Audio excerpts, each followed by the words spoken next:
All right, so here we are. We are at the place where we're going to develop the core resource where all of reprocessing is going to be done in Flash. All of the work in Flash is done while the client is in the experience of a calm scene. Step 2 is where we develop this calm scene. Again, steps 1 and step 2 are the hardware of this approach. And we're going to use this hardware over and over in subsequent Flash sessions. Again, lightly activate container, right? I'm going to pull a little piece of that memory into awareness.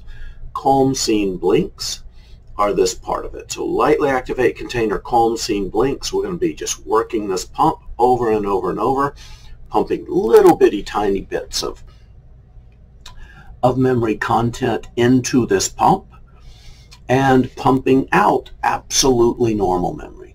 So the calm scene, and again, calm scene is not very correctly labeled, right? It can be anything that is disconfirming of the experience or the expectation in the bad memory. The calm scene can be imaginary. It can be in the form of a video or picture, or it can be a process that the client is actually doing, like petting an actual dog or pet or rocking a real baby. If you want to see this model, check out Demo 1, where the client is using a cat, and check out Demo 5, which is a beautiful session where a mom is rocking and attending to her actual baby. So eventually, this calm scene is going to be used in step 4, where they're going to be making rapid blinks while in this 30-second exposure to the calm scene. They're going to be blinking every 5 seconds. So this needs to be something that the client can go in and out of quickly, because they need to be able to load up this calm scene, have a disconfirming experience, and then come out of it all within 5 seconds.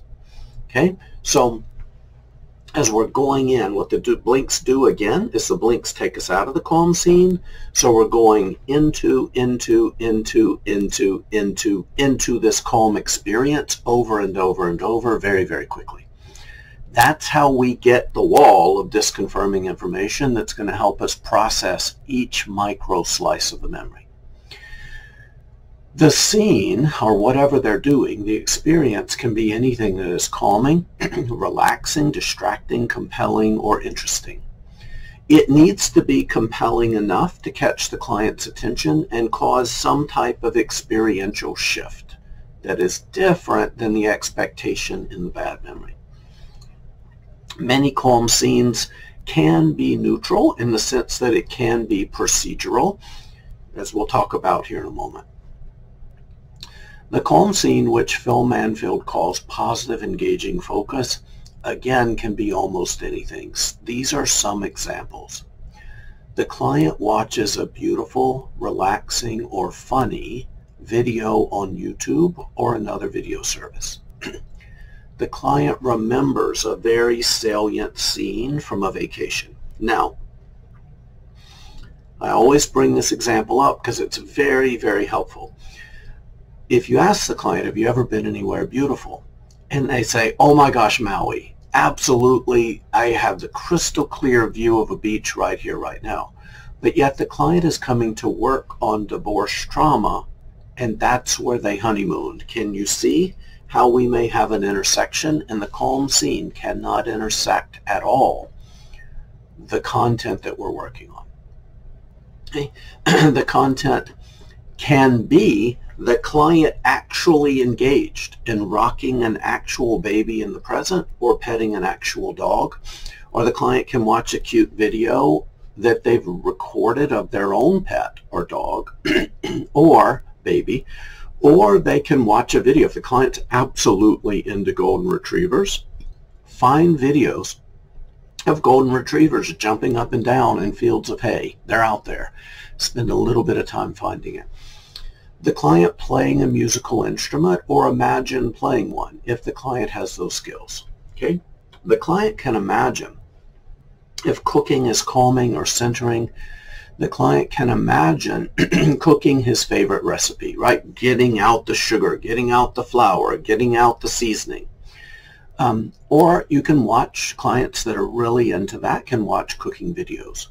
Or the client can bring, I've had clients bring their favorite sandwich to session and basically spend 30 minutes, just smelling it, taking little bites of it, because eating is a sensory experience. Again, assess for disordered eating before you jump into food.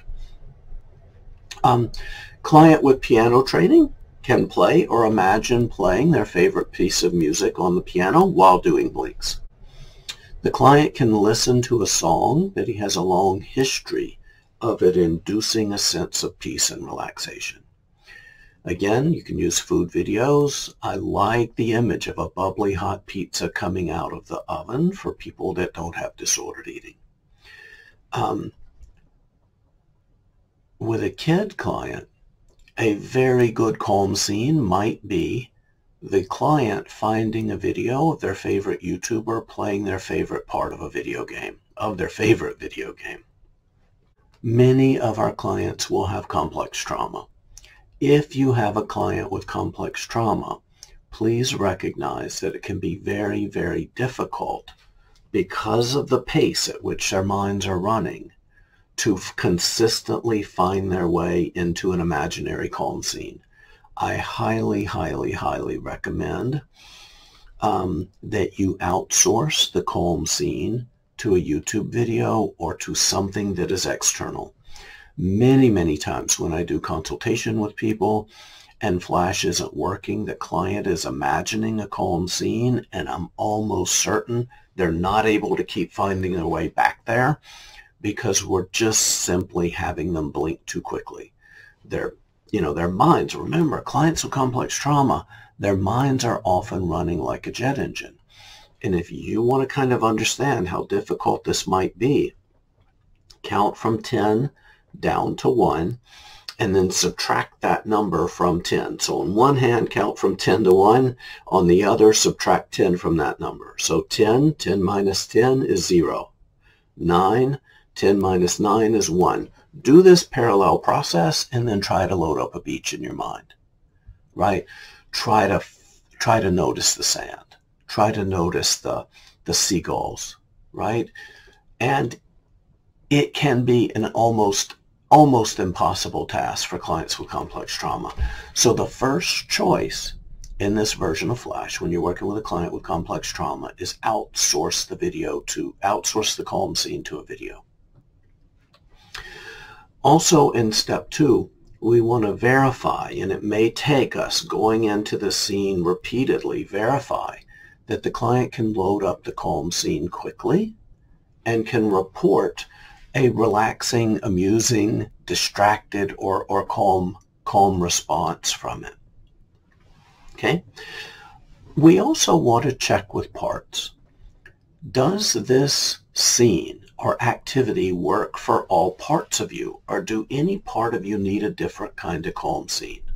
Remember, when we're working with a system, we're often working in parallel, much like you would work in a group context.